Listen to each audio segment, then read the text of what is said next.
Hello everyone, welcome to जीवन दर्शन classes. आज हम लोग पढ़ने वाले हैं lecture number 4, determinants of demand और डिमांड फंक्शन।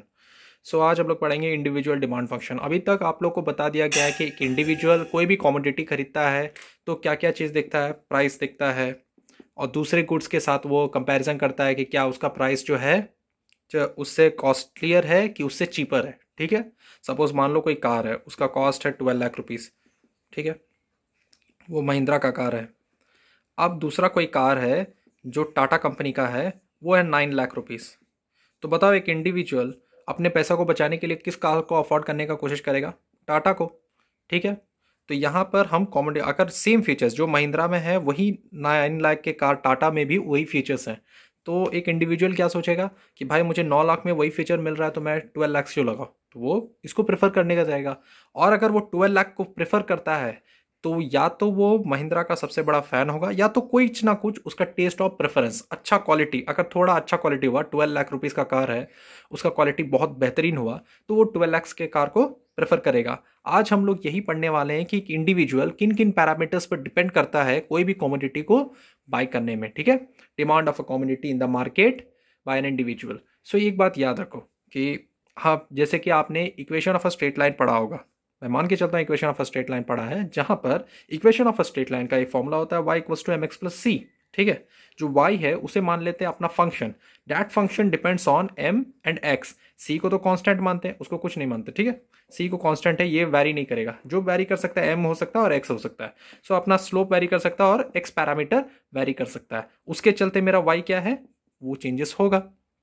उसी तरीके से एक इंडिविजुअल अब कोई भी कमोडिटी को बाय करेगा तो कौन कौन से पैरामीटर पे डिपेंड करेगा, मतलब एक इंडिविजुअल डिमांड फंक्शन क्या होगा, उसका इंडिविजुअल डिमांड फंक्शन ये होगा कि पहला तो वो पीएक्स बताता है प्राइस ऑफ द कमोडिटी को। ठीक है, P1 क्या बताता है, P1 बताता है related goods of the commodity, मतलब वही मैंने बताया ना, 12 लाख की एक कार है, 9 लाख की एक कार है, तो मतलब वो डिफरेंस दिखेगा दोनों में से उसको कौन सबसे ज्यादा सस्ता पड़ रहा है।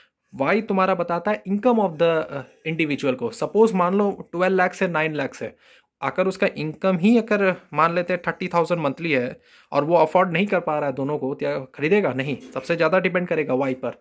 दूसरा टी, जो कि टेस्ट एंड प्रेफरेंसेस को, अगर वो महिंद्रा का अच्छी गुड क्वालिटी ऑफ कार लेना चाहेगा और वो अफोर्ड कर सकता है, उसका इनकम साथ दे रहा है, तो वो 12 लाख को अफोर्ड कर लेगा। लेकिन अगर उसका इनकम इतना है कि वो 9 लाख तक अफोर्ड कर सकता है तो वो टाटा को ही प्रेफर करेगा। यहाँ पे टेस्ट एंड प्रेफरेंसेस को वो कम कर देगा।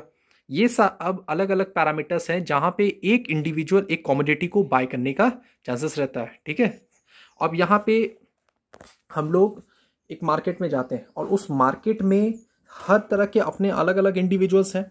सपोज एक इंडिविजुअल रहता है तो हमने उसके लिए एक इंडिविजुअल डिमांड फंक्शन बना दिया, लेकिन मार्केट में तरह तरह के ऑल टाइप्स ऑफ कंज्यूमर्स हैं, तो वहां हम क्या बना रहे हैं, मार्केट डिमांड फंक्शन MDX। और यहाँ पे MDX किन किन पैरामीटर्स पे डिपेंड करेगा, price of the commodity, related goods का प्राइस होना चाहिए क्या है, income of the customers of all the average, मान लो ज़्यादातर लोग जितने हैं उनका एवरेज सैलरी क्या होगा।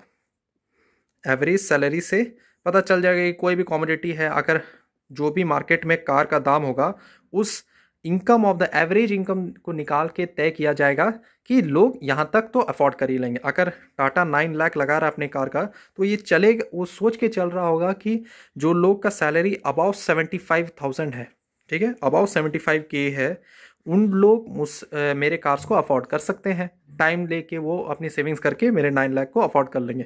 वो अपना कार का दाम को ज़्यादा क्यों करेगा अगर लोग अफोर्ड ही नहीं कर पाए मार्केट में।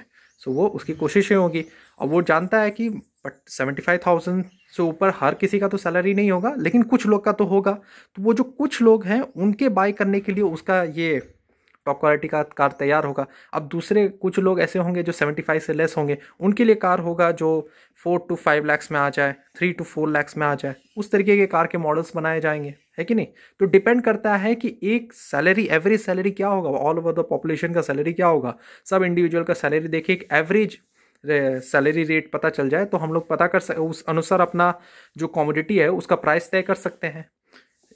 अपना ई क्या है, ई हमारा बताता है expectation of the future price.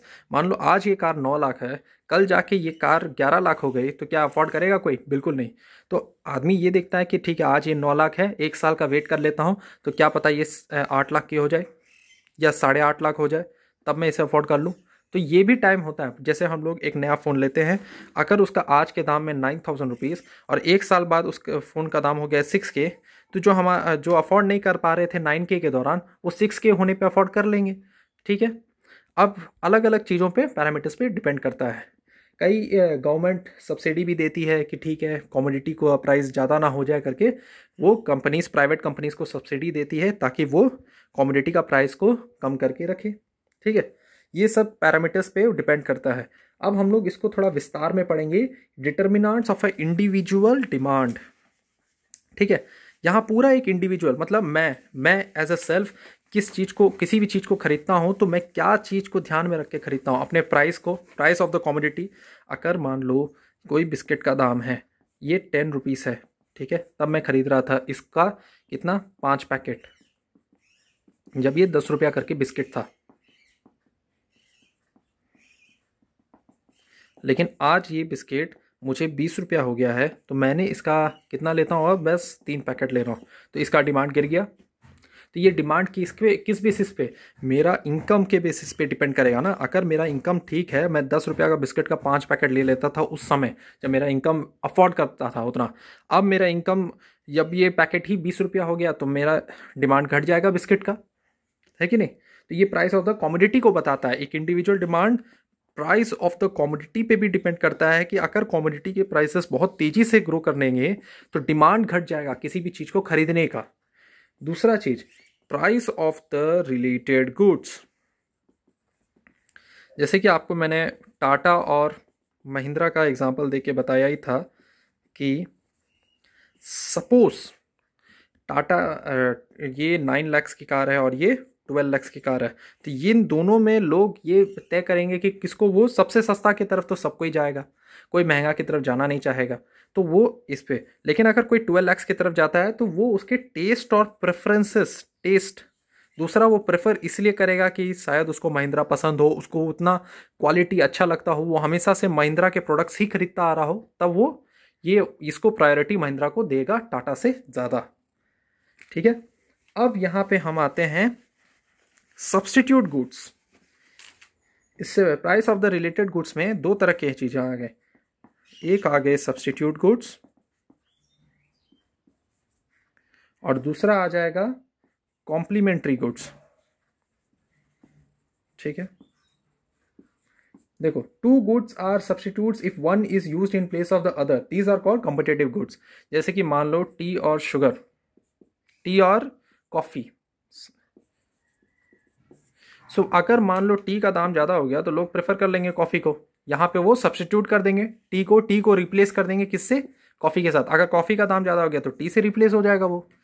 Complementary goods क्या होता है कि T plus sugar, T and sugar भी बोल सकते हो। ठीक है। तो टी एंड शुगर मीन्स अगर आपने टी ले रहे हो तो इसमें शुगर का भी डिमांड बढ़ेगा ना, यहाँ पे साथ ही साथ दोनों, एक वैरी करता है दूसरे से। अगर मैं शुगर का प्राइस को बहुत बढ़ा दूँ तो क्या ये टी के प्राइसेस नहीं बढ़ेंगे? बिल्कुल बढ़ेंगे, क्योंकि टी बनाने में शुगर का यूज़ होता ही है, तो मैं कैसे इसको यहाँ पे घटा सकता हूँ? बिल्कुल नहीं। तो ये हो गए कॉम्प्लीमेंट्री गुड्स। ठीक है। आगे पढ़ेंगे इनकम ऑफ द कंज्यूमर। जो पहले भी मैंने आपको बताया था कि सारा डिमांड जो है ना वो पूरा इनकम पे ही वैरी करता है। अगर किसी कंज्यूमर का जो इनकम है बहुत कम है तो वो कभी भी हाई फाई गुड्स की तरफ नहीं जाएगा। क्यों? क्योंकि वो उसको अफोर्ड ही नहीं कर सकता। हाँ, कुछ गुड्स को जैसे वो अफोर्ड कर सकता है, जैसे ब्रेड हो गया, आटा हो गया, ये सब गुड्स हो गए, मिल्क हो गया, ये सब को वो अफोर्ड करेगा। क्यों? क्योंकि ये उसकी ज़रूरतें हैं और ये उस चीज़ को तो छोड़ नहीं सकता, तो इसलिए वो अपना ज़्यादा से ज़्यादा चीज़ों को इस पर यूज़ करेगा। तो यहाँ पर हम पढ़ेंगे अब नॉर्मल गुड्स क्या होते हैं। Normal goods are those goods the demand for which the increase with in the increase of the income. जैसे जैसे मान लो कि किसी के पास 2 लीटर, पहले वो 1 लीटर मिल्क लेता था, 1 लीटर मिल्क, और 40 रुपीज़ दाम था। जैसे ही जो इंडिविजुअल है उसका इनकम बढ़ गया, ठीक है, तो अब वो क्या 2 लीटर दूध लेगा। तो ये इनकम बढ़ने के चलते हुआ, तो यहाँ पे नॉर्मल गुड्स, मतलब टाइम के साथ जब आकर एक इंडिविजुअल का सैलरी इंक्रीज होगा तो अपने डिमांड को इंक्रीज कर लेता है। इन्फीरियर गुड्स इसी में आता है, हम लोग को पढ़ना है। सो इन्फीरियर गुड्स क्या होते हैं? इन्फीरियर गुड्स ये होता है कि सपोज मान लो किसी बिस्किट को वो ले रहा था या कोई भी मिल्क को वो प्रोड्यूस कर रहा, मिल्क को वो कंज्यूम कर रहा था, वो मिल्क यहाँ लिख देता हूँ, मिल्क एक टोन्ड मिल्क बोलते हैं, चलो ठीक है, उतना लो क्वालिटी मिल्क ही है। तो ये उसको जैसे आम मिल्क 40 रुपीज़ में था तो टोन्ड मिल्क उसको मिल रहा था 30 रुपीज़ पर लीटर, ठीक है। जब उसका सैलरी बढ़ गया तब वो ये टोन्ड मिल्क को लेना बंद कर देगा, तब वो तो 40 रुपीज़ वाले मिल्क की तरफ जाएगा।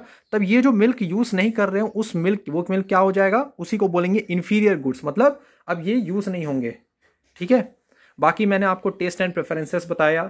अब आगे की वीडियो में हम लोग बात करेंगे लॉ ऑफ डिमांड के बारे में। Till then, thank you very much.